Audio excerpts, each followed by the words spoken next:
Galera, tá começando mais um Bulldog Show. Nosso convidado de hoje é o Anderson Ricardo. Ele que começou aos 12 anos vendendo desinfetante, aos 15 anos na rádio e falou que ia ter o seu primeiro milhão antes dos 30 anos de idade. Foi empresário do Luan, né, durante muito tempo, foi morar fora e agora está de volta ao mercado. É isso, Anderson? Obrigado por você estar aqui com a gente. É um prazerzão ter você aqui trocando essa ideia. O prazer é todo meu. Muito obrigado pelo convite. Que alegria poder estar aqui conversando com você. E exatamente isso. Eu fiquei 8 anos fora do Brasil, depois de ter ficado 15 anos como empresário de artistas, né? Eu tive meu primeiro artista, que foi o Luan Santana, e quando ele estourou eu tinha 27 anos, então até hoje eu sou o empresário mais novo a ter estourado um artista.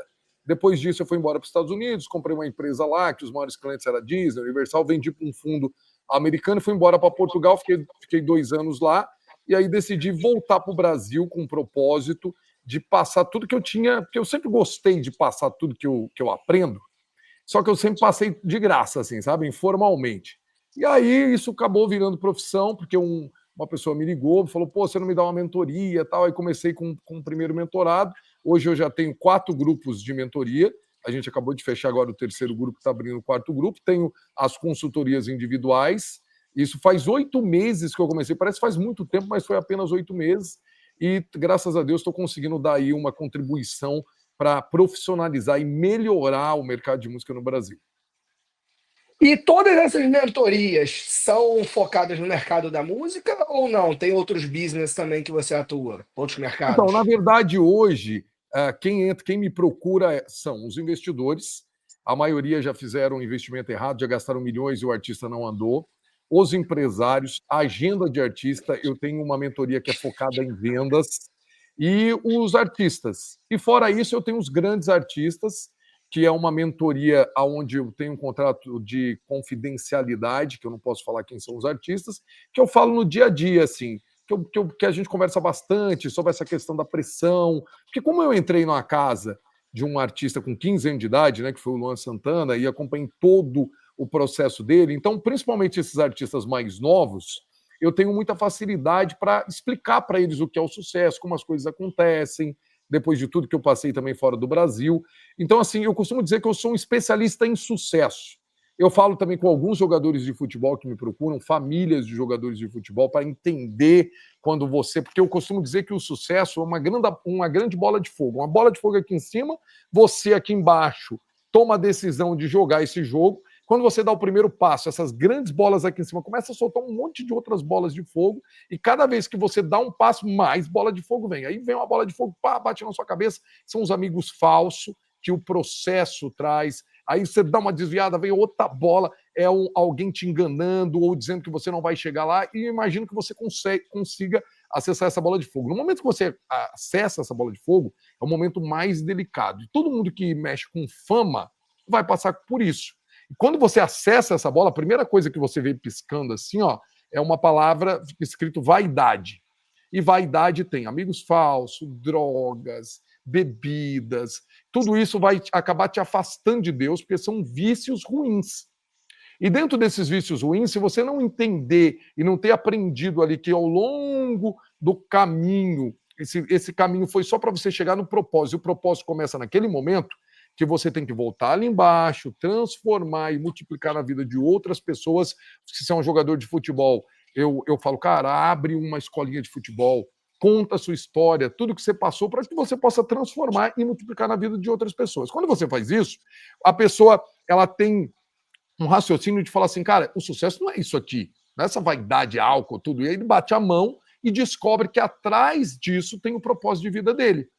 E quando ele entende que tem um propósito de vida dele, não vai ficar depressivo, entendeu? Porque ele entende que começa ali, a partir daquele momento. Quando o artista, a pessoa pública esquece isso, cara, começa a vir a vaidade. Começa a vir aquele vazio que os artistas falam. Não sei se você já viu, mas muitos artistas na fama falam assim, ai, que eu sinto um vazio. Aquele vazio é porque ele entendeu errado, que o propósito terminava quando ele acessava o sucesso. E não, começa ali. Porque quando ele chega e ele entende que agora ele tem dinheiro, ele tem bens, ele tem sucesso, ele tem exposição, se isso não for aplicado da forma correta, vai adoecer. Então, hoje eu E digo que eu... cada vez mais a gente vê esse tipo de caso acontecendo, né? Parece que nos últimos anos, eu acho que, né, a minha avaliação, não sei se você concorda, acho que essa exposição, né, da rede social, que hoje a maioria dos artistas entram no game, né? São poucos artistas que não usam isso muito forte, né? O dia a dia, né? Aquelas campanhas que a gravadora vem de lançamento, acorda falando isso, aquilo. Acho que isso aumentou muito, né? Esse adoecimento dos Porque artistas nesse quesito, né? as redes sociais, ela acrescentou algo que os famosos da década de 80, 90 não tinham. Você imagina que se você quisesse xingar a Anitta na década de 80, como é que você ia fazer? Você ia ter que ir um show dela e hoje não, cara. Hoje você vai num comentário dela lá e acaba com ela. Fala o que você quiser, e xinga e fala. E tem uma grande chance dela ler isso. Porque os Uhum. artistas, tem hora que ele está ali sentindo aquele vazio, ele procura coisas. Então ele vai olhar o que os haters estão pensando dele. E aquilo ali vai acabar piorando a situação dele. Porque assim, ó, uma vez, quando eu comecei as redes sociais, há 8 meses atrás, porque eu fiquei 8 anos fora das redes sociais. Quando eu volto com esse propósito de passar conhecimento e tal, cara, eu ficava muito preocupado. O que o mercado ia falar? Porque eu era o primeiro empresário a voltar para contar o que era o sucesso, qual caminho você deveria seguir e como era esse processo até o sucesso. E aí eu vi assim um monte de comentários. Nossa, você está mudando a minha vida, que bacana seu conteúdo. Aí vi escrito assim: pô, você está enganando as pessoas. Você acha que você tem a chave do sucesso. Aí eu falava, cara, era só aquilo ruim ali que eu lia que mexia comigo. E aí eu tive que Uhum. trabalhar isso em mim. Então o artista, se ele não conseguir entender isso, que aquilo tudo ali é só situações, comentário é só comentário, entendeu? É só opinião de alguém que não quer dizer que ele é aquilo.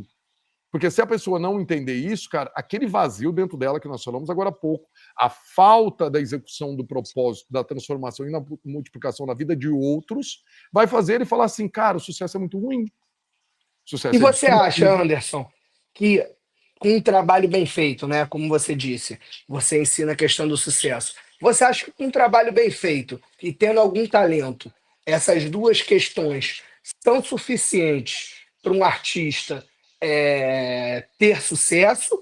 Ou você acha que existe algum fator X que eu brinco, né? Eu também sou católico, né? Que eu chamo de dedinho de papai do céu, que é o que muitas vezes eu falo, né? Também sou empresário, que eu falo, cara, tem tudo, mas tem uma hora que tem um fator X que não dá para explicar. Você acredita nisso ou não? Você acha que com um trabalho bem feito e persistência, todo mundo pode chegar? Ô, Tuca, eu já convivi com artistas muito talentosos, assim, mas muito talentosos, que eu falava, cara, esse cara vai estourar daqui 60 dias. Aí eu começava a estar ali no dia a dia com ele, conviver com ele, e ele não estourava. Aí eu falei, eu já sei por que esse cara não estoura. Por quê? Porque, para mim, todo mundo nasce com uma pré-aprovação para o sucesso. No momento que você decide se subir essa bola aí para atingir, subir esse caminho para atingir essa bola do sucesso, você começa com a pré-permissão. Então, todos nós temos a pré-permissão. Você tem a permissão para seguir o propósito, mas a permissão para atingir o sucesso vai depender do que você vai fazer neste processo. Então, por exemplo, eu tinha um artista, que era um artista sertanejo, uma dupla sertaneja. Cara, ninguém entendia por que não ia, ninguém entendia. Batia na trave e voltava, batia na trave e voltava. Um dia eu chamei o sócio investidor e falei para ele: ó, eu vou te mostrar, tá? Por que esses meninos não estouram. Chamei ele e falei, cara, comecei a provocar ele, falar várias coisas e falar, me conta aqui, se você estivesse estourado hoje, o que ia acontecer? Me conta aqui e tal. Aí ele pegou e falou, cara, vou falar a verdade. Se eu tivesse estourado hoje, eu ia pisar em todo mundo que falou não para mim, eu não ia atender a imprensa, eu não ia atender fã. Eu virei e falei, você tá vendo? Deus conhece o escondido do coração desse moleque, não vai estourar, esquece. Cara, isso tem uns 10 anos e eles não estouraram. Bate na trave e volta, faz uma música boa, parece que vai e volta de novo. Então, para mim, eu acredito sim, que se não tiver a permissão de Deus, não vai. Por isso que, às vezes, a gente vê algum artista surgindo, fazendo muito sucesso, e fala, oh, mas ele não é bom. Mas não é bom, estourou. Por quê? Porque tem a permissão de Deus para aquilo. E tem outro ponto também muito importante, que eu trabalho isso muito nos meus mentorados, que é a conexão que você tem com as pessoas. Às vezes a sua verdade, e hoje o principal canal para isso é as redes sociais, e se você conseguir passar essa verdade, você conecta as pessoas. E as pessoas, quanto mais pessoas se conectar nessa sua verdade, mais pessoas vão querer consumir aquilo que você está ali, ou seja, um conteúdo, que isso também acontece com influencer, não só com cantor, e por isso que é muito importante as pessoas saberem de que forma eles estão impactando a vida das outras pessoas. E o que que você acha mais difícil, Anderson? Administrar uma carreira artística ou, conforme tudo que você falou anteriormente, administrar a pessoa por trás daquela carreira? Os maus elementos, tudo isso que você resumiu. Com certeza é tudo que está por trás. Porque, assim, vamos imaginar o que difere um artista da administração da empresa normal. Por exemplo, você está aí administrando as suas empresas, tá? As suas empresas, se você conseguir montar estratégias, um fluxo de trabalho ali, ela vai rodar certinho. Agora, imagina se essa empresa acordasse um dia, ligasse para você e falasse, doutor, cara, hoje eu não vou trabalhar, não.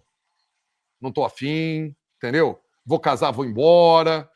Você pensa o agravante que você teria. O artista é assim. O artista é um ser humano.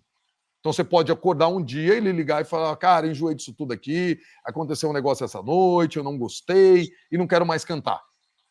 Isso pode, então, assim, é muito mais complicado você lidar com o artista, com a família do artista, com os amigos do artista, com a namorada do artista, do que você administrar o negócio. Exatamente, concordo muito com o que você falou. E você, né, que teve essa questão do Luan, continuando, explorando um pouco mais essa relação com o artista, o que que você acha, eu sei que hoje esse é o formato, mas dessa relação aonde muitas das vezes o artista vem ali, aonde tem apenas um sonho, né? Que aqui no Rio a gente brinca que é, pô, paizão, pô, chefão e tudo aquilo, onde você faz o investimento, onde você tem o conhecimento, onde você tem o contato. E eu brinco que acho que é o único negócio do mundo que você entra com tudo e depois de 5 anos você não tem nada, né? Eu falo, cara, acho que esse negócio, assim, é uma coisa que eu brinco, né? A gente tem que ser muito débil mental, o empresário, né? Porque é o Sim, único negócio que você entra com tudo, depois de 5 anos você não tem nada. Mas sim. não existe outro negócio na face da Terra que você sozinho tem o contato no início, você tem o trabalho, você tem o conhecimento, Você você tem põe a agenda, dinheiro, você acredita você mais põe. do que o artista. Isso é um ponto que eu falo, pô, muito com os artistas que eu trabalho. Eu falo, cara, no mínimo você tem que querer 10 vezes mais do que eu. E assim, às vezes você vê o cara, não sei se eu quero. Eu falo, cara, isso para mim é uma questão muito boa que você falou. Mas assim, é um negócio muito interessante essa profissão empresário de artista, né? É muito interessante, é muito arriscada, né? Porque você não tem é, seguro, você não tem garantia de nada. Você não tem garantia nem se o artista quer continuar trabalhando, porque isso acontece. Eu já tive amigos meus empresários que o artista virou um dia e falou: não quero mais, e o cara já tinha investido um valor muito. Um valor grande, né? Já tinha, no caso dele, ele tinha investido 3 milhões no artista, o artista virou e falou: eu não quero mais. Vou casar, Uhum, vou embora e não quero mais. Então, assim, é o risco do negócio. E isso que você está falando é muito verdade, e a gente está vendo isso bastante, isso acontecer, principalmente no sertanejo. O artista estoura, porque assim, ó, não existe, tá? Nenhum artista que estourou sem o empresário.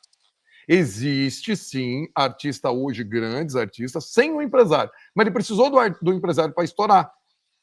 Aí depois que já está estourado, que já tem uma marca forte, aí sim eles podem colocar o pai, a mãe, a namorada, a esposa para cuidar. Mas até explodir precisa da figura empresário. uhum.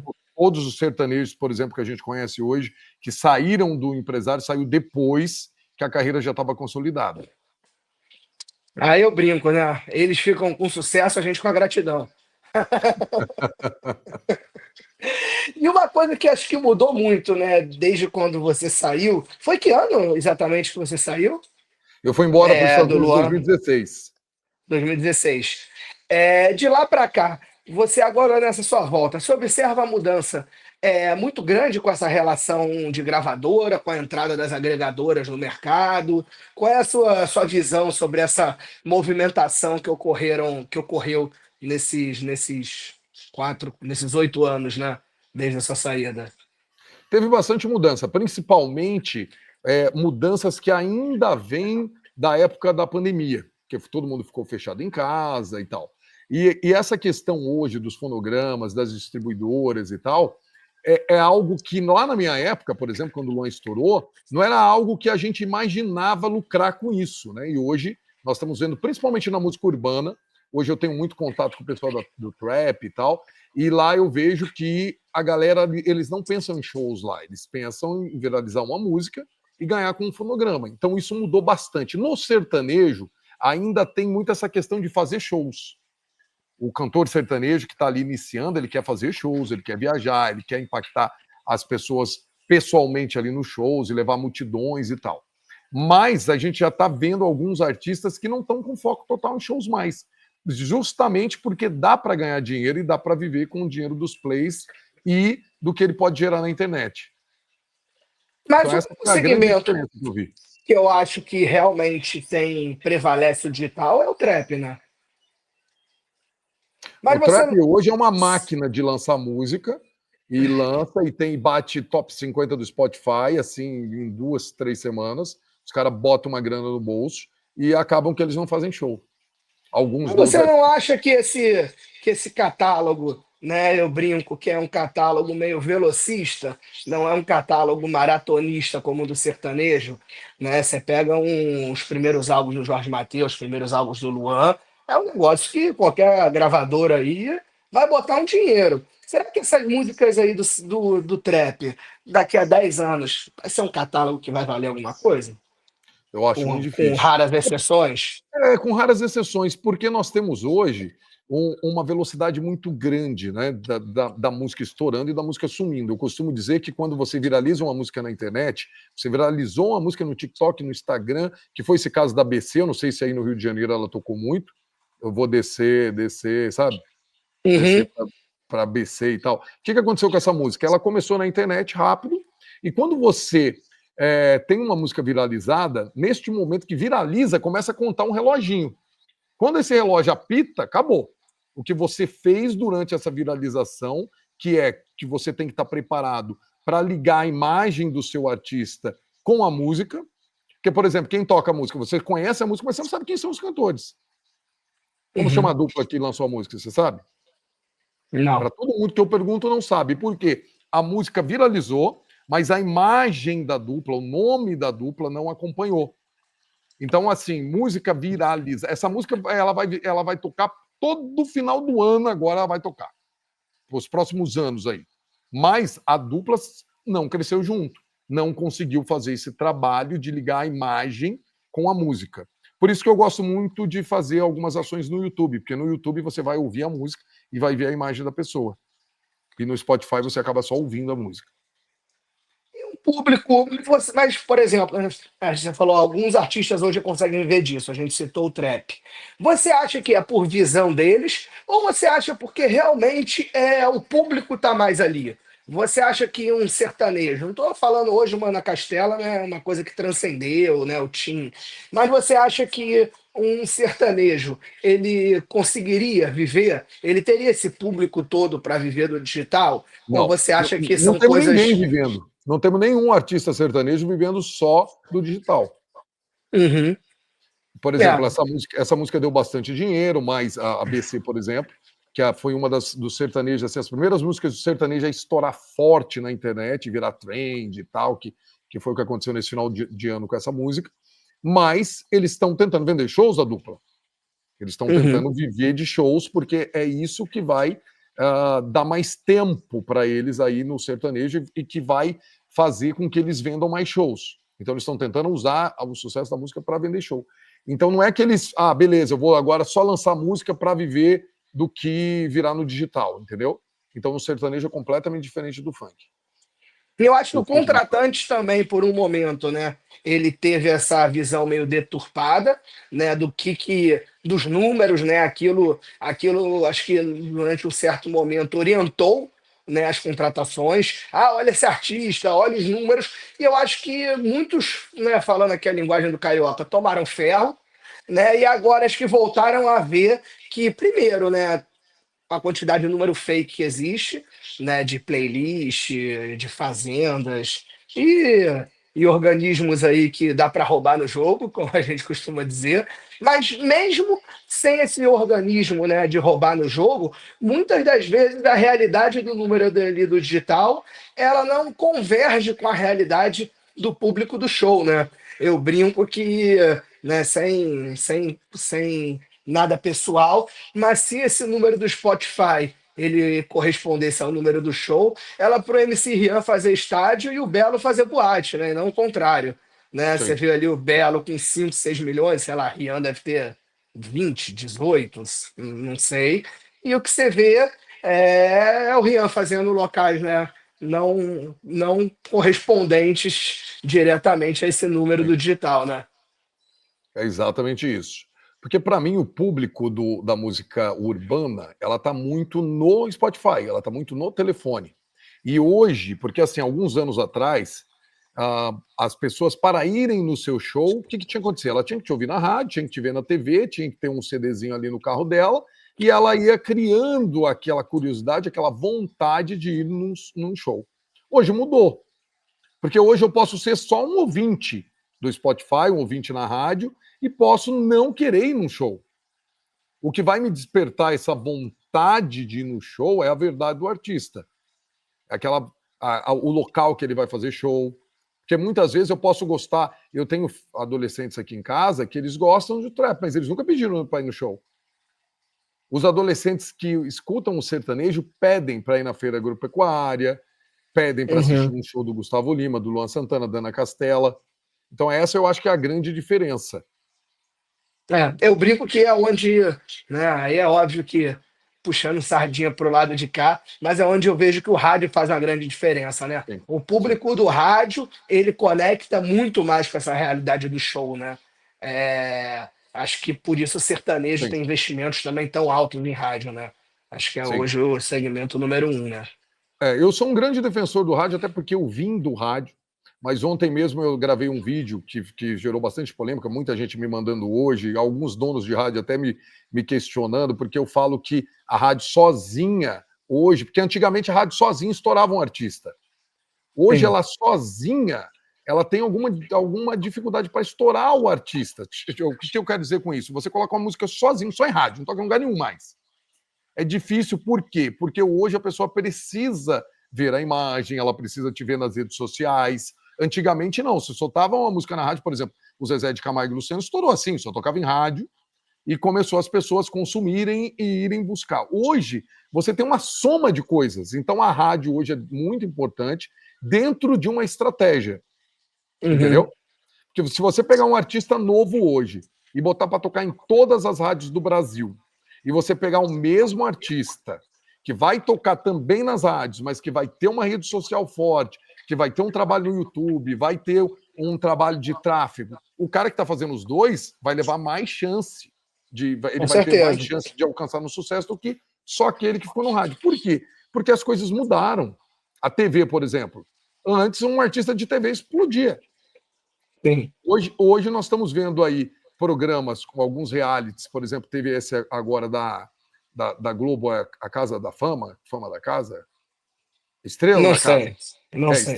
Estrela da Casa, que a menina ganhou, inclusive ela é uma das minhas seguidoras, sempre está mandando mensagem para mim aqui e tal, cara, e ela não vendeu nenhum show, e apareceu Esses na Globo por realities 3 eu meses. acho que nunca teve um que ganhou e explodiu, né? É sempre o dois, o três. Os que ganham, assim, eu não me recordo, né, pô, de Sim, alguém que ganhou e sim. explodiu. É curioso, né?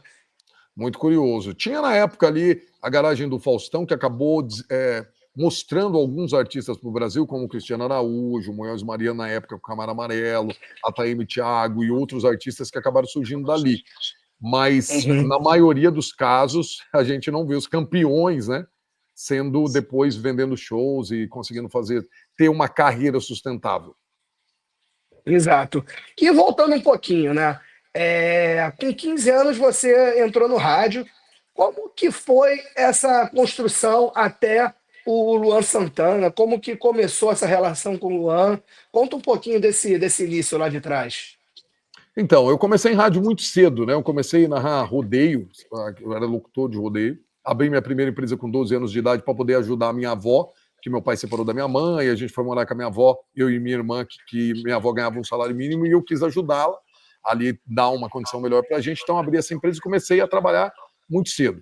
Com 15 anos, eu entro numa rádio comunitária da minha cidade de 3 mil habitantes, 5 mil habitantes aqui no interior de São Paulo. Eu falo 3 mil, o pessoal fica bravo. De 5 mil, aqui não faz muita diferença, né? Mas de 5 mil habitantes aqui no interior de São Paulo. E ali eu comecei, foi quando eu tive essa meta, que eu coloquei essa meta de conseguir R$ 1 milhão antes dos 30 anos. Aí eu fui embora para Goiás, comecei a trabalhar no rádios lá. E nessa época, em 2007, eu trabalhava numa rádio em Mineiros de Goiás. E lá, um dia, eu decidi que eu ia virar vendedor de shows. E comecei a bater de prefeitura em prefeitura e vender shows. E um dia eu chego numa prefeita, numa cidade, e para ver quais shows que ela queria, para festa, para o aniversário da cidade e tal. E ela me fala, vira para mim e fala assim: Anderson, a minha neta hoje de manhã fez eu prometer que eu vou trazer aqui um menino que está estourado no YouTube, que chama o Gurizinho. Ele canta uma musiquinha assim, aí no meio da música ele fala Obrigado de Araguari, na música. Aí eu fui pesquisar no YouTube e achei um menino cantando, só tinha uma foto do menino do violão assim, cantando uma musiquinha, o menino tinha 14 anos quando ele gravou a música, e aí eu comecei a pensar, cara, o que é isso? Tal? Eu achei, tudo que eu pesquisava não achava nada, só esse vídeo, e eu achei um perfil no Orkut de um menino escrito Luan Santana Gurizinho. Falei, deve ser esse? Aí eu mandei uma mensagem para ele, falando que eu queria contato com alguém, que eu pudesse conversar para contratar um show, que a prefeita lá da cidade queria. E aí ele passou o telefone da compositora da música, porque eles tinham gravado essa música falando sério, numa festa lá no churrasco. Ele não tinha gostado da música, mas mesmo assim o cara que gravou colocou a música no YouTube. E a música estourou. E depois o João Bosco e Vinícius, que é uma dupla de Campo Grande, regravou a música. Então eu contrato esse primeiro show, o Luan vai lá fazer o show dia 2 de novembro de 2007, e aí eu vi aquilo, cara, já uma menina desmaiando, era o segundo show da vida dele. Menina desmaiando, então eu falei, cara, que coisa. Como eu tinha muito contato, eu comecei a vender vários shows dele ali na região de Goiás. Acabou que o pai dele um dia chegou em mim, no finalzinho de 2007, falou, cara, você não quer vir embora para Campo Grande, cuidar aqui da carreira do Luan e tal. E aí eu, com aquele negócio de R$ 1 milhão, eu via que aquilo ali podia ser uma oportunidade para eu conseguir. Até então eu tinha conseguido juntar R$ 50 mil. Aí eu ia investir R$ 25 mil nele, os outros 25 mil eu ia guardar para poder viver até quando o negócio começasse a andar. Aí, comecinho de 2008, eu mudo para Campo Grande.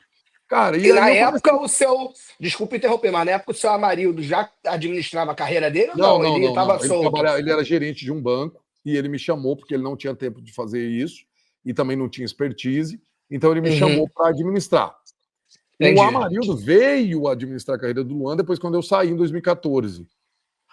Tá, desculpa a interrupção. Segue aí. Tá, mas é só para te explicar isso, o Amarildo só se tornou empresário depois que eu saí em 2014. Entendi. Que aí foi. Hoje. Que aqui hoje ele é um empresário até hoje, né? Nunca deixou de ser, né? Não, nunca colocaram lá alguém para ser o empresário. Tem uma agenda lá que é o Serginho e tem ele que administra a carreira. Mas sim, voltando aqui na história, em 2008 eu comecei a pensar, porque como a gente não tinha dinheiro, eu comecei a pensar em um dinheiro grande perto dos outros artistas, eu comecei a desenvolver várias estratégias. Então tem uma estratégia que eu ensino até hoje, que é a MDP, multiplicação da presença, que é você fazer com que você tem. Então naquela época a internet não era forte, eu fiz uma parceria com um jornal local que tinha distribuição gratuita nos semáforos, nas ruas de Campo Grande, e comecei a ligar em várias escolas e fiz um projeto que durou 3 meses. O Luan ia para as escolas públicas e privadas, de manhã, tarde à noite, de manhã, tarde à noite, de manhã, tarde à noite, de manhã, tarde à noite, 3 vezes na semana, segunda, terça, quarta, segunda, terça, quarta, segunda, terça, quarta. Isso fez com que ele se popularizasse ali em Campo Grande, e depois a gente gravou o DVD em Campo Grande, em agosto de 2009, um pouco antes de... Porque o que acontecia? Toda música que o Luan gravava, o João Bosco e Vinícius se regravava. Aconteceu isso 5 vezes. Aí eu pensei, cara, não adianta eu ter boas estratégias aqui se eu não tiver música. Eu comprava música, não tinha dinheiro para comprar exclusividade, e o João Bosco Vinícius gravava. E aí uma amiga minha falou assim, eu tenho um amigo que tem uma dupla, se chama Fernando Sorocaba, e o Sorocaba é um bom compositor. Eu falei, cara, eu preciso chegar nesse cara. Aí eu consegui e tal, cheguei nele, mostrei o Luan, e ele me propôs, então, que ele tinha algumas músicas para me dar, para oferecer para o Luan, e queria entrar de sócio. Aí o Sorocaba entrou na sociedade em 2009, e ele fez a Meteora e a Tô de Cara, que foi as 2 músicas que mostrou o Luan para o Brasil. Em seguida, a gente grava um DVD lá em agosto de 2009, e depois disso, ele começou a ficar conhecido aí no Brasil todo. Eu lembro que ele foi o primeiro artista sertanejo a transcender, né? Que o Rio acho que é o último Foi, local, foi. né? Isso E era uma assim, meta ele minha, foi assim, o muito primeiro forte. a tocar Sim. na rádio. É, eu não me recordo se foi falando sério ou se isso foi já no Meteoro. Eu Não, não, acho que já foi foi no no Meteoro, Meteora. né? Falando sério, deve ter tocado aí na época com o João Bosco e Vinícius, porque veio forte, mas a primeira música que tocou do Rio de Janeiro do Luan foi a Meteora. Tá. Depois ela foi regravada falando sério, mas não chegou a ser trabalhada, né? Não, não, não. O Luan nunca trabalhou falando sério. E a Meteoro na época, nessa época, eu lembro direitinho falando com o Luan, falei, cara, vamos fazer o DVD no Rio de Janeiro. E aí foi gravado o DVD em dezembro de 2011, naquela arena, que naquela época chamava HSBC Arena, agora tem outro nome. Tem. E foi ali que o Rio de Janeiro conheceu. E o Luan foi o primeiro artista sertanejo a encher casas de shows aí no Rio de Janeiro. E depois da saída do Luan, você ainda ficou um tempo no mercado, Fiquei, eu antes de sair. saí em 2014, fiquei 2 anos, fui empresário da Vanessa Camargo, da Gabi Amarantos, da Aline Rosa, de um monte de outros duplas sertanejas. E aí, 2016, cara, eu tava, porque foi tudo muito rápido, né? Você imagina, eu comecei a ganhar dinheiro com 27 anos de idade, e aí logo depois eu casei, tive 2 filhos, e aí depois que a minha filha nasceu, a Sofia, eu falei para minha esposa, eu falei, vamos embora. A gente já tinha uma casa em Orlando, nos Estados Unidos, eu falei, vamos embora para lá, passar um tempo. Aí a minha ideia era passar algum tempo e depois voltar. E acabou que esse tempo foi 6 anos lá em Orlando e 2 anos em Portugal. Mas eu acabei tendo outros artistas depois do Luan. Ah, tá bom, eu vim para passar, porra, 10 dias em Portugal, tô aqui há 2 anos, então o tempo também aumentou. Você morou aqui 2 anos, aonde? Ah, você Lisboa mora em mesmo? Portugal? Eu tô aqui em Portugal. Ah, eu não sabia que você está em Portugal. Eu fiquei em Cascais, cara, 2 anos. Ah, eu fiquei um ano lá e agora tô aqui já vai fazer um ano. Na verdade, fiquei um ano e meio lá, e agora vai fazer um ano que eu tô aqui em Ericeira. Ah, Agora eu esse era bacana. comprei Cara, aqui mesmo. Portugal é lindo, eu gosto demais daí, mas para mim era muito parado. É, mas eu gosto dessa tranquilidade. Tenho 3 filhos pequenos, já é muito agito dentro de casa. Então não precisa ter mais nenhum agito fora isso. Pô, tem É, um de eu fiquei 6, ali uma de na. 3, um de um ano e meio. Já tem bastante agito aí. Eu fiquei lá na Quinta da Marinha 2 anos. Eu também, fiquei ali no Sheraton, 8 meses. Depois mudei ali para Vila da Bicuda. Ah, muito legal. Ali é maravilhoso aquela região ali. Meus filhos estudavam no King's College, não sei se vocês estudaram ali, que é pertinho ali. Não, não, o meu a gente chegou até a ver, só que acabou que foi para Quadrante, que é uma nova Sim, que abriu ali e sim, tal, que acabou que meu filho era pequeno, a gente achou a King's College um pouco mais rígida e tal, sim, sim, e sim, aí a gente preferiu um esquema um pouco mais abrasileirado. Era uma escola que tinha sim. bastante turista, Ah, que mas a gente bacana, eu não sabia, gostou. eu tô achando que eu tô falando aqui como se você estivesse no Rio de Janeiro, não sabia que você estava em Portugal. Não, a gente gostou muito, muito ali daquela região. Acabou que a gente foi no Sheraton, porque como a gente veio para ficar uma semana, minha Sim, esposa estava grávida de 7 meses. E aí a gente resolveu morar. Eu falei, cara, já tem que resolver um monte de coisa. Resolver agora contrato de locação e dar uma merda no ar-condicionado e não sei o que. Eu falei, não dá, precisa arrumar obstetra, colégio para criança. E lá eles têm aquele esquema renting, né? sim. São 2 blocos, né? De moradia. E dito e feito, terceiro dia que a gente se mudou, deu um negócio lá no ar-condicionado, disjuntor, teve que trocar. Eu falei, viu, Flávia? Sabia que esse disco 9 aí ia ajudar a nossa vida. Que eu brinco, cara, tudo disco 9. Falei, Flávia, porra, aqui é bom que, ó, deu ruim, disco 9. Precisa de toalha, disco 9. Falei, não dá pra gente ter tumulto, mas aquela região ali é espetacular, né? É Ali a Quinta da maravilhoso. Ali no Marinha, chat é muito legal. né? O final de semana ali, aquela região, eu brinco que ali não é Cascais, é outra história, né? É outra Assim, história. eu falo, Cascais é legal, mas não vejo Não, tanta graça. Agora ali a Quinta da Marinha é é diferente bacana. Tem a demais. Praia do Guincho ali, que é uma praia linda, né? Maravilhosa. Eu andava ali o dia inteiro, cara. Tinha dia que eu ficava assim, não tinha muita coisa para fazer, eu saía andando, assim, 30 quilômetros e volta. Eu ia andando até lá na frente e voltava. Até lá na Pedra da Roca. É, Cabo da lá, Roca. lá é muito legal. E qual foi que momento que você falou, cansei, vou voltar para esse lugar com essa calmaria que é o Brasil? Cara, na verdade, assim, o que me fez voltar foi o propósito, porque eu sinto que eu tinha esse propósito de falar, eu sempre gostei muito de me comunicar e tal, então a vida inteira eu pensei que esse era o meu propósito de vida. Mas devido às mudanças que nós tivemos, os sonhos que nós planejamos e tal, que era só ficar de viajar o mundo e tal, eu, as minhas crianças e minha esposa, eu tinha meio que adormecido isso, cara. Mas eu costumo dizer que quando você nasceu com um propósito, você pode até sentar em cima dele por um tempo, mas ele vai te cutucar e vai te jogar para cima. E aí, no começo do ano passado, começou assim, vir muito forte na minha mente que eu precisava voltar para o Brasil, falar de Deus para as pessoas, para o mercado. Eu dei uma estudada no mercado estando aí, vi que estava uma bagunça danada, um monte de coisa acontecendo, sucesso destruindo um monte de famílias. E aí eu tomei a decisão de pegar minha primeira turma de mentoria. Eu queria continuar morando aí e fazer o que eu estou fazendo, só que eu logo percebi que eu precisava vir para entender, para sentir o mercado aqui e tal. Então, em julho do ano passado, a gente veio embora para cá, depois de 2 anos aí e 8 anos fora do Brasil, e tem 6, 7 meses que a gente voltou. E quando a gente E volta, você, cara, é uma adaptação grande.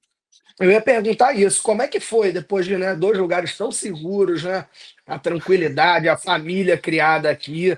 Como é que é assim, né? A gente, homem, é mais fácil, né? A gente se vira. Mas assim, É. a preocupação e o dia a dia da família, como é que foi essa volta aí? Cara, a minha filha de 9 anos foi embora quando tinha 6 meses, então para ela, assim, está sendo muito difícil essa adaptação, né? Você chega aqui, carro blindado, e não pode você ficar andando para todos os lugares e tal. Então eles têm dificuldade de entender isso. Até no dia a dia, né, ali na socialização com outras crianças é um pouco diferente também, porque em Portugal eles tinham muito contato com crianças do mundo inteiro, né? Então, lá no King's Uhum, College tem criança russa, a melhor amiga da Sofia, da minha filha, era alemã. Então, aquela questão de mistura de cultura ali, ela já tinha criado um padrão de amizade. Então, aqui uhum. ela está sofrendo bastante, principalmente o Arthur, que é mais velho, que tem 11 anos, porque aí em Portugal ele jogava futebol com chinês, com russo, com ucraniano. Aí chega aqui a molecada do Brasil é muito boa de futebol, né? Então Uhum. ele deu uma assustada quanto a isso, assim. E estão ainda tentando se adaptar. E você pretende continuar aí com esse trabalho de mentoria? Você pretende voltar a empresariar artista? Como é que são os seus planos aí a médio e longo prazo?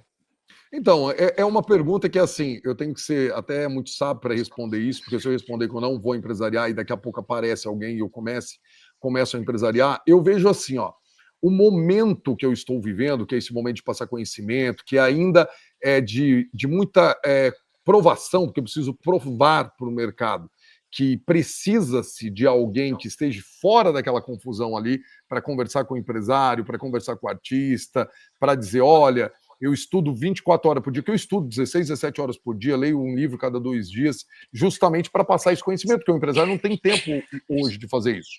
Se eu tivesse um artista hoje, a chance de eu deixar o que eu estou chamando de propósito, que é passar o conhecimento para os outros artistas, a chance é muito grande, porque esse artista vai começar a consumir o meu tempo. Então, eu acredito que de forma natural isso vai acontecer.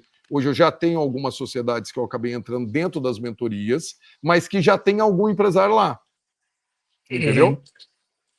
Que eu Não, consigo passar tudo que eu penso para ele e tal, e ele que fica ali na aplicação dessas estratégias, ele que fica ali no dia a dia.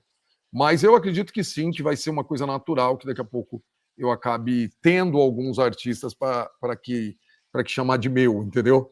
Mas hoje o que eu tenho são os mentorados que eu considero como meus artistas. Eu costumo dizer, hoje eu tenho mais de 60 mil seguidores no Instagram, comecei com 3 mil há 8 meses atrás, que eu tenho 60 mil artistas. Porque o meu uhum. objetivo é ajudar todos aqueles artistas ali, é mostrar para eles o que eles não conhecem do mercado, é não deixar eles caírem em golpe. Porque assim que eu cheguei, estava muito normal aqui, golpistas, cara, tomando muito dinheiro de muita gente. Todos os artistas hoje que estão ali embaixo do meu ecossistema não caem mais em golpe. Que eu conheço as formas de dar o golpe, eu conheço como que as pessoas vêm, como são as abordagens. E aí eu faço 2, 3 ligações pro pessoal do mercado aí, descubro que o cara é picareta e não deixo os meus mentorados caírem nos golpes. Mas o golpe é o quê? Empresário, vendedor, é o quê? Que tipo de Cara, a golpe maioria são? das vezes, ó, por exemplo, um golpe muito comum que acontece, que eles chamam golpe do palco falso. A pessoa liga, por exemplo, a festa do Peão de Barretos, ligam para o empresário ou para o artista e falam: vou te colocar lá para você tocar lá na festa do Peão de Barretos, mas tem que me mandar 20 mil agora. O que tem de gente que cai nesses golpes? Aí o cara manda os 20 mil e o cara não é da festa do Peão de Barretos. Um outro caso também que eu tenho mentorado hoje que caiu nesse golpe, chegou um empresário, porque assim, ó, o artista iludido, ele está esperando alguém chegar e falar tudo que ele quer ouvir, que ele é maravilhoso, que ele vai estourar. Então os pilantras, os picaretas, os caras enganadores, os bandidos, eles estudam isso antes. Então ele já chega para o artista falando tudo o que o artista quer ouvir. Então, nesse caso, esse artista que eu tô falando, ele chegou, ele perdeu 600 mil reais. Como é que ele perdeu os 600 mil reais? O cara chegou e falou, não, porque eu vou investir 600 mil em você, mas vamos botar nessa conta aqui, manda 600 mil para mim. Ele mandou, o pai dele mandou 600 mil pro cara, e o cara sumiu. Até hoje eles estão procurando o cara. Tem-se notícias que ele deu o golpe mais gente e foi embora pro Paraguai. Entendeu? Então, assim, os golpistas chegam vendendo o que o artista quer comprar, que é ilusão. Quer cortar caminho, quer você é muito bom, você não precisa passar por esse processo. Isso não existe. Todos os artistas vão passar por um processo. Alguns demoram mais tempo, outros menos, mas todos vão passar pelo processo. E você frisou muito, né, a falar de Deus, né, voltar para ajudar essa questão de família. Então, acho que tem uma pergunta, né, que acho que liga a música a isso, que gostaria muito de ouvir sua opinião. O que que você acha dessa nova, que estão tentando aprovar essa lei anti-Oruan, né, de proibir músicas de apologia? O que que você pensa sobre isso? Eu acho muito complicado essa questão de você proibir algo, né? Até porque a gente não vive mais numa ditadura, a gente não vive mais sobre o que a gente deve fazer ou não fazer com a nossa vida, até porque todos nós temos o livre-arbítrio. E se isso pegar, a sociedade vai cobrar outras coisas que também deveriam ser proibidas e não são, né? Como, por exemplo, hoje nós não temos classificação para música. Tem música aí do sertanejo, da própria Ana Castela, Roça, Roça em mim, Bota, Bota em mim, que uma criança de 9 anos de idade não deveria estar cantando. Né? Tem uma outra música do Luan Pereira que esses dias mesmo eu vi uma criança cantando no show e tal, te pegando atrás da arena e fazendo você ver estrelas e tal, não sei o quê. Também não deveria ser. Então, assim, cabe a quem? Aos pais, não é? Ver se o filho, a minha filha chega cantando uma música aqui que eu não gosto, eu vou conversar com ela. Aí você mencionou Dana Castela, né? Roça, roça em mim, sarra, sarra em mim. E como questão independente de Oruan ou não, o que que você acha desse tipo de música feita para atingir um público jovem? Então, eu acho que cabe, porque assim, nós temos o livre-arbítrio hoje em dia, né? Você pode fazer o que você quiser, acessar o que você quiser, por exemplo, na internet. Na internet você pode acessar o que você quiser, você pode ouvir o que você quiser. Agora, eu acho que a proibição não vai adiantar de nada, entendeu? O que vai mudar? Por que a proibição vai fazer com que a pessoa pare de ouvir, entendeu? Esse tipo de música. Eu acho que cabe a conscientização de cada pessoa. Ah, mas as crianças estão ouvindo. Tá, então cabe os pais conversarem com as crianças e entender o que o filho está fazendo, é igual na internet.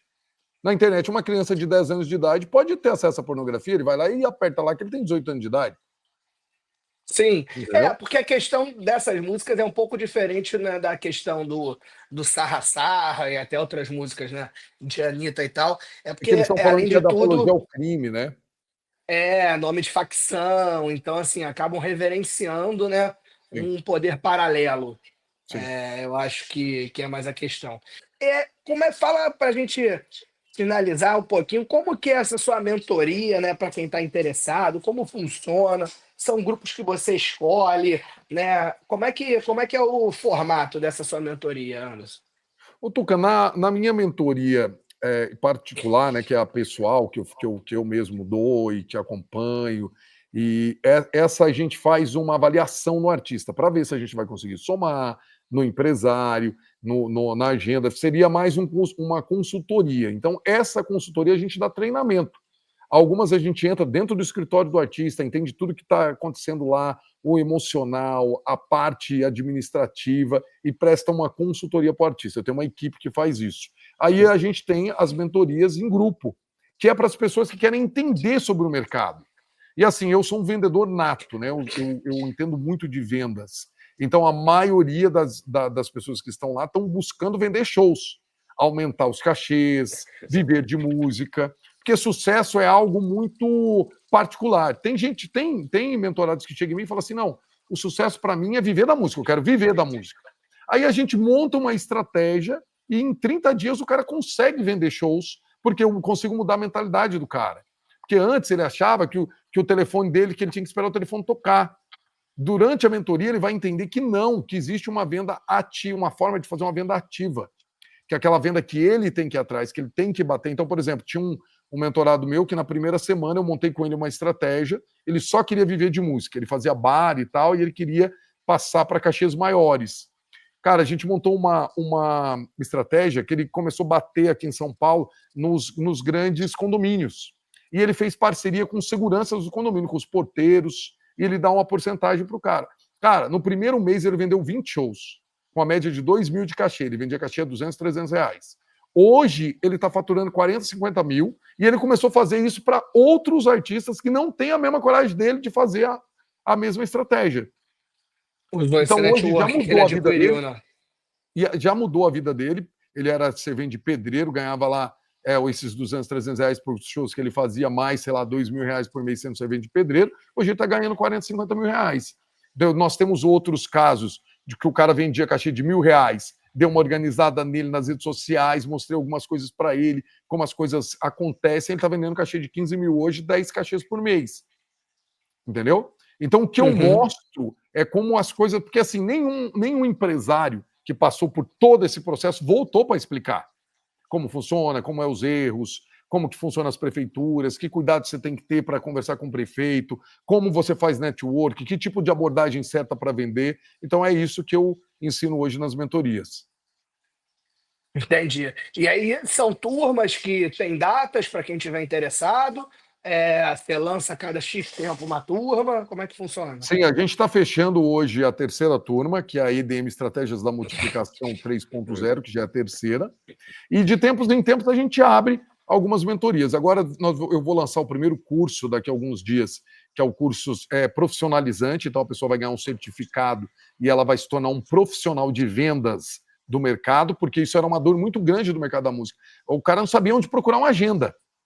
Entendeu? E aí eu percebi alguns escritórios vindo e contratando os agendas que estão saindo das mentorias. Aí eu falei pro Diogo, que é meu sócio, falei, cara, vamos focar em profissionalizar as pessoas. Então hoje a gente vai fazer um curso, a gente vai lançar um curso daqui a alguns dias, que é para profissionalizar, é um curso profissionalizante para ensinar a pessoa a vender shows e viver disso.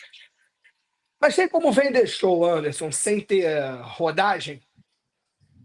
Sem Cara, ter rodado depende o muito, porque se ele Brasil, não sem rodou, conhecer então, se ele os não rodou, caras. você diz o artista sem rodagem? Não, não, o vendedor. Não, o vendedor. Olha, E aí eu isso aqui. digo daquele, não o Luan, né? Que eu brinco que é o Big Mac, é tirar pedido, né? Sim. Porra, um Jorge Mateus. Hoje, né? Vender esses caras, porra, bota ali o Ó, Joãozinho no sem meu, no meu, menosprezar o trabalho de todo mundo, mas é o Big Mac, né? Agora, assim, pega lá o McFish, né? Como é que um cara sem rodagem faz isso ir pra rua? Ô, Tuca, agora no meu grupo 2, eu peguei e dei uma tarefa para os caras, falei, ó, amanhã vocês vão sair aí, vocês vão bater nas prefeituras das suas cidades e depois vocês vão me dizer como é que foi. Cara, teve uns caras que, como eles não tinham noção de como vendiam, eles só sabiam as técnicas que eles tinham passado, eles não tinham essas travas que alguns vendedores velhos têm. Ah, não vou bater lá, que o cara não vai me atender e tal, não sei o quê. Eu digo velho não de idade, mas velho já de mercado. E eles começaram aí, cara, e voltar com 3, 4 shows vendidos numa semana. Porque eles não tiveram vergonha, eles foram lá, eles fizeram uma amizade com o secretário, com a secretária, com o prefeito, com os vereadores da cidade e começaram a rodar. Então, assim, depois que o cara muda a mentalidade, é possível sim que ele venda, desde que ele aprenda como fazer o network, como que funciona a cabeça de um prefeito de uma cidade pequena, como que ele pode apresentar o produto dele, qual vai ser a entrega do produto dele, porque isso vai depender muito, porque se for uma boa entrega, o prefeito vai indicar ele para outros prefeitos da região. Então, o que eu ensino hoje é quebrar isso, porque eu peguei um mercado, quando eu voltei, aonde os caras falavam assim, não, sem dinheiro ninguém estoura. Uns amigos meus falaram, não, se você não pôr 10 milhões num artista, você não estoura. Aí eu comecei a fazer algumas perguntas para umas pessoas do mercado. Tá, mas vem cá, se eu colocar hoje 10 mil reais do seu artista, é certeza que ele vai estourar? Ele falou, não. Se eu botar 100 mil reais, é certeza que ele vai estourar? Não. Se eu botar 10 milhões de reais, é certeza que ele vai estourar? Não. Falei, então se você não tem certeza nenhuma, é melhor você começar com pouco dinheiro, fazendo Uhum, testes. Então, hoje eu perfeito. ensino meus mentorados a começarem com pouco dinheiro, testando, entendendo qual é a audiência dele, e aí depois ele vai aplicando as estratégias que eu vou passando e vai aumentando a intensidade. Perfeito, concordo muito com isso. Acho que, né, você tem que, eu brinco às vezes com o meu artista que é igual o War, né? Você tem que ir ganhando ali o cara, mas eu não tô, porra, né? Às vezes aqui no Rio, né? Pô, mas eu em São Paulo não tô conseguindo fazer show. Eu falo, meu amigo, nem no Rio direito tá fazendo show. Tu tá querendo pensar em São Paulo? Calma. Vamos aqui primeiro no teu bairro já tem um show legal, né? Na sua cidade já tem um show bom. Então, assim, né, pô, às vezes o cara não tá nem na cidade, nem no bairro, e o cara tá pensando em São Paulo. Então, acho que é isso, né? Antigamente tinha muito isso de pegar, né, pô, né, no pagode, Exatamente. uma música em rádio aí, você tá falando de, arredondando, né, pra cima, pra menos, tá falando de 400 pau, né? Então, vamos pegar, botar 400, fazer uma música Rádio Brasil e tal, e aí, né, já fica aquele menos 400. Segunda música, vamos. Aí fica aquele menos 800. Fora custo de escritório, digital, marketing, assessoria, né? E é isso que você fala, né? Fica uma conta que uma hora assusta todo mundo, né? Que você fala, Exatamente. cara, esse negócio já não tá ficando tão legal, né? Ainda mais num país aí pagando, né, IPCA mais 7, né? Então, começa que você olha aquilo ali, 2, 3, 4 anos, você fala, cara, vai ter que dar muito dinheiro para compensar o estresse, o trabalho, porra, 3 anos de não sei quantas milhas negativo, né? Que podia tá rendendo aí, porra, 12, 13, 15% ao ano. É, então eu concordo muito com essa questão de ir testando e, e step by step, né? Não querer pular degrau, né? Subir de andar Exatamente. sem passar por todos. E essa questão que você falou dos artistas, que ao meu ver, eu acho que, não sei no sertanejo, mas assim, pelo menos no mercado que eu acompanho mais de perto, eu acho que quem puxou essa tendência muito forte foi a Anitta, né? De ter o próprio escritório, né? Até então ali você tinha, né, a Audiomix com disparado ali, né? Com o escritório, você tinha o da Lua lá, né, na FS, o Luan sempre meio sozinho, digamos assim. Depois veio muito forte a Work. E agora, justamente você falou, tá todo mundo saindo, né? Eles precisavam do escritório, mas vai ficando maior, vai saindo. Você acha que esse é um movimento definitivo? É um movimento que realmente veio para ficar? Ou você acha que, trazendo para a realidade, é um pouco tipo essa onda woke, né? Que foi demais e agora já tem a galera falando, calma, galera, não é bem assim, não. Vamos voltar um cadinho que exageramos na dose. Então, eu costumo dizer que o artista, ele precisa ter alguém de escudo na frente dele. E a maioria das vezes esse escudo é o empresário. Quando não tem esse escudo, as pancadas vão chegar no artista. E aí o artista esquece de ser compositor, ele esquece de ser cantor, ele esquece de pensar nas fãs para ser empresário. E a gente já viu várias situações que isso não funcionou. Agora, você quer ter seu próprio escritório, mas você consegue contratar um profissional ou alguém ali que vai cuidar de você, vai ser seu sócio, vai dar uma porcentagem, porque eu sei de artista que saiu de grandes escritórios, deu uma porcentagem ali para alguém, contratou uma consultoria igual a minha, porque eu dou consultoria para alguns escritórios que não tem empresário, tipo, não tem um empresário assim, não tem alguém que é um escritório com muitos outros artistas. Tem alguém ali, sim, que é esse alguém que está sendo treinado para ser esse escudo do artista. Então, assim, pode funcionar. Agora, se o artista, ele mesmo quer tomar decisão de tudo, quer fazer tudo, quer entender tudo, cara, ele vai esquecer de ser artista. Por Uhum. isso que surgiu lá atrás esse papel, essa figura do empresário.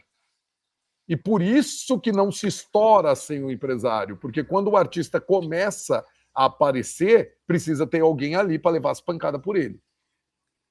Porque se ele Não levar só as levar as pancadas no Rio, ele pancadas, já mas morre logo, entendeu? o network também, né? Network. Assim, o Exatamente. contato, né, de uma agregadora, de uma Sim. gravadora, de contratante, de festivais. Nisso faz muita diferença, né? Depois Faz muita é o que eu diferença. brinquei, né? Depois que virou o Big Mac, fica mais fácil, né? Você já sabe quem é quem, você já consegue furar essa bolha.